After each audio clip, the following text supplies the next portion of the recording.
slabs of blue ice.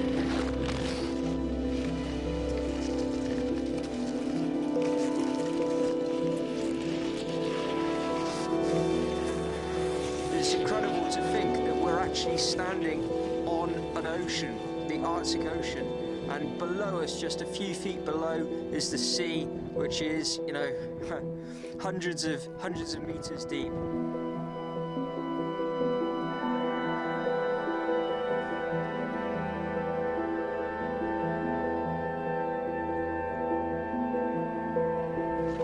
Okay, so what we've got going on here is we're working as a team with a lead scout. So Darcy was just on top of that lump of sea ice there, and he's looking around to try and find the best route through all of this rubble. Or the middleman, his job is to kind of like lay the way in the track, and then the guy at the back, like me, I can relax, I can do some camera work, some photography, and it's easier to follow in the trail of everyone else.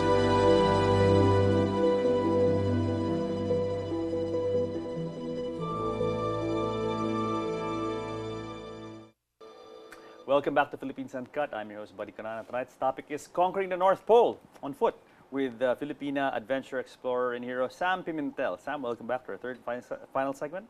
Again, we showed that nice video about what a typical North Pole trek would look like, and you know, very difficult. No, I mean, you can just see the difficulty of getting there, the obstacles you have to overcome, the teamwork that has to go into it. No, I mean, you know, I know some people have done a solo trek, but you know, it is really when you go with a group, and for most people they do go with a group. It really is about teamwork. What kind of teamwork did you guys do to get this thing accomplished?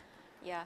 I actually thank my team for, you know, giving me the inspiration to go forward, because the first three days was really the most intense, and I was ready to throw in the towel at the time, but then, you know, they wouldn't, you know, they said, we have started together, we will, you know, get there together. Question, so okay. it was. I mean, how do you throw in the towel? Let's say you're 1/3 in, you know, you're very far away from anyone else. What happens if you say I quit? I mean, will they send a chopper to pick you up? Yes. Oh, really? Okay. No, not really. No, I mean, they would only send a chopper when you're in dire danger. Oh, I mean, let's say you said after 1/3 of the trip, you say I quit. You know, this is not worth my while. I want to go home. Not really. You'll have to, because you'll have to still get to the place where they can pick you up, and it's not something like they can get to you right away, because the base camp is in the middle of the ice, and there are other, you know, expeditions that are out there, and they wouldn't want to waste their gasoline on you because you just decided you don't want to move forward anymore. So it's more of, you're not dying, you know, you get your butt and, you know, keep moving. Okay, since you brought it up, medical emergency. Yes. You know, you're in the middle of nowhere, it's a wasteland basically, and a very inhospitable terrain and all that. What if there's a medical emergency? How easy would it be for them to come in? Let's say you broke your leg, let's say you had a heart attack. Yeah. How easy would it be for you to get airlifted to the nearest place where you could get proper medical care? It will take some time as well. If the weather's good, then maybe they will get to you quick, but you're still looking at hours. Because from base camp, it's also it's quite far to the nearest maybe major city. Yeah, because, you know, although there is a doctor at the base camp, but if it's not, you know, if the base camp doctor won't be able to do it, you'll have to wait for someone to come and airlift you from there. So it's not really, you know, even if you have this backup of someone gonna come and get you out of there, it still will take time, and especially if the weather is not good, you know, you will you know, wait for a day or 2 or 3 before they can come and get you. And so that can be a lifetime. That could be, that would spell 2-3 days in an emergency is exactly. Is wow. Yeah. Now, casualty rates. Okay, let's talk about this. How many people would you know? How many people succeed? Let's say, what is the success rate or failure rate? With the number of the people who participated in the expedition on that season, there are 2 that we lost. Okay. I think about Two 10. that won't succeed. Yeah. Two that won't succeed. No, Two two that died. Really?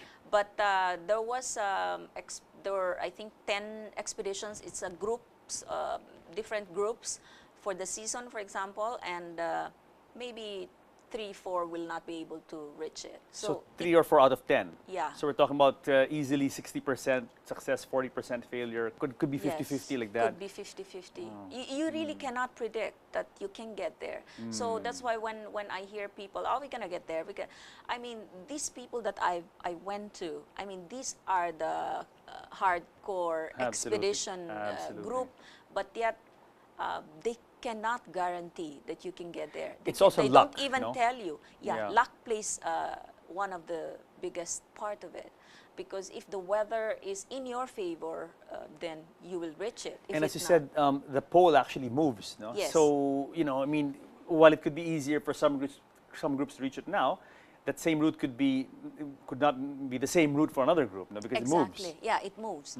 So when they drop you on the 89 degree, sometimes you cannot predict how the ice would break, and it might break right where you are, and another one, so you won't be able to cross it to the pole. Now, deaths on this trek to the North Pole, what are the usual causes? Like accidents, they fall, they break their neck. What is the Yes. most usual? Hypothermia? Sometimes you're in the middle of you have pitched your tent, hope you picked a solid ice, but then in the middle of the night it maybe broke, and it can break. On one of the days that we were on the ice, we pitched our tent, and I came out, and right in the middle Wow. of our tent there's the Wow. lead that is breaking, and I go, the ice is breaking, I go, let's better hurry and get out of here. So that's how unstable it is. Like you Yes. yourself could have pitched a tent, and Yes. then the ground, the ice could have just opened up and swallowed you in. And Exactly. then you're Yeah, and you basically can feel the water under. It's like a waterbed. When you're sleeping on, on it's your... moving. It's moving. You're sleeping on ice. You're sleeping on on water. ice. On Ice water. and water. Yes. Wow, no, hectic. Was there any Yeah. time that you were actually afraid for your life during this trip? To be honest, when I signed my life, I forgot about it already. I mean, I was like, the hardest part is actually getting in the plane, and before the plane leaves, that's where I felt The anxiety. the anxiety. But after that, it was like it became like the routine. So it became like there's something to do, and you'll have to do it. So when I was in the ice, the fear basically just disappeared. You're in the zone. I'm in the zone. You're in the zone. When I got there. Let's talk about expenses. We're talking about gear, we're talking about flights, we're talking about emergency helicopter, medevacs and stuff like that, and Yes. guides, etc., etc. Right. How much does a trip to the North Pole cost? I mean, ballpark. Well, it's not cheap for sure. I know you know that, but I mean, there is always a way to be able to spend on an endeavor like this, and you can save up for it. You can ask sponsors to support you.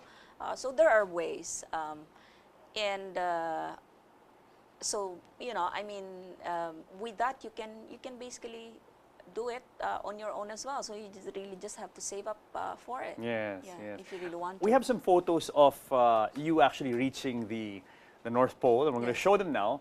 And when we flash them, I want you to tell the audience what we're looking at. And very interesting actual photos of Sam in the North Pole. And reaching there, as we talked about earlier, there isn't really a real pole. So it's really, it really is looking at your GPS and saying that we have reached the North Pole. So Yeah. this is you, Sam, Yes. with your sled, with your Yeah. gear, right? Yes. And the Philippine flag. Yeah. I would have expected you to be standing. Why are you not standing? The wind was, well, actually it doesn't look like there's a wind, but the Yeah. wind is howling. If you can you can see the flag waving. So this is the first time Philippine flag has been set Yeah. in the North Pole. Wow, Yeah, bravo. and because I can't hold the flag standing, it's quite hard to hold the flag standing. So I ended up just sitting down. So this is, that's where the Yeah. point is. Yeah. It was Okay. 5 alright. o'clock in the morning Norwegian time. April 21, 2015. Oh, okay. And this is your team, right? This is my team. The two twins, the Egyptian the two and the twins. guide. And you were in the middle. I can see you there Yes. peeking out from your hood. Yeah, that's me in the middle. Okay. And so you pitched pitched Yes. camp in the North Pole. We pitched camp in the North Pole. We are supposed to be airlifted the same day, but since I told them that I would like to sleep on the North Pole, Of course, so you gotta, we you ended gotta. up sleeping there. I actually named our team. It's Team Sunshine Nice, nice, nice. from a tropical country. Our sun. I brought the sun over there, so it was really fun. Yeah, and what is it like to sleep in the North Pole? I mean, it's just a surreal feeling to be, It's surreal. right? It is very surreal. A place where compasses don't work, right? Because you are in the North Yeah. Pole, and I actually have a jacket that has a compass on it, and we had to take it off because the guide said you will end up somewhere else with a compass. Yes, we they don't had to work, they take don't it off. work. It won't work. so you had the GPS, and then that's how you knew you're walking, and then finally, boom! This is Yes. this is the northernmost point of the planet. Right. Amazing, amazing. Did you guys break up in champagne, or I mean, how do you guys celebrate? Yes. Break up a champagne, and we're supposed to, take a dip, take a plunge with a dry suit, but it didn't happen. The sleep was more, beckoning than the ice. Was this the pickup when you guys were picked up We were by already chopper? picked up. We were brought to the base camp. Yeah. So this is our celebratory photo, and there as well. Your victory The victory pose. Pose, yes. Nice. So this is back in base camp already. This is already back in Svalbard, and if you can see from the top, it says Sydpolen, South Pole. And this is Yeah. this is the embassy, no? You're with the This is with is she the ambassador? Consul Oh, the General, congen. Okay. Charmaine I know her. Avikivil. I know her. She's a good friend of mine. Oh. Yes, yes. Hi, Charmaine. We're watching you on Philippines Uncut. I'm going to send this to her. Okay. Yeah, and so I presented her this book from Yeah, let's show it. Yeah. Mr. This is like the guide. The guide. This is a Yeah. guide to a polar journey. Berge Ausland. Okay.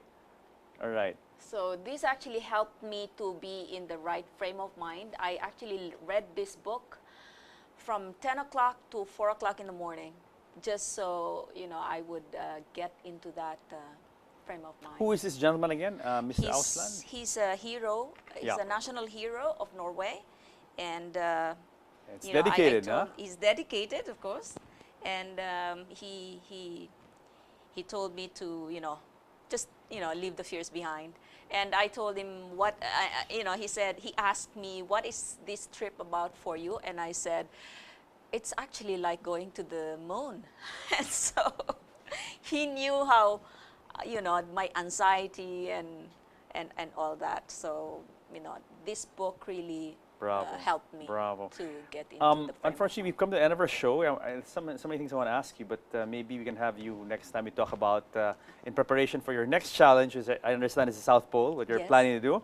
And we will Yes. help you definitely promote that and help you organize that and lend whatever support we can. Now, what advice, perhaps as a parting word to our viewers, what advice can you give people who want to do something like this or who perhaps just chasing down a dream like you?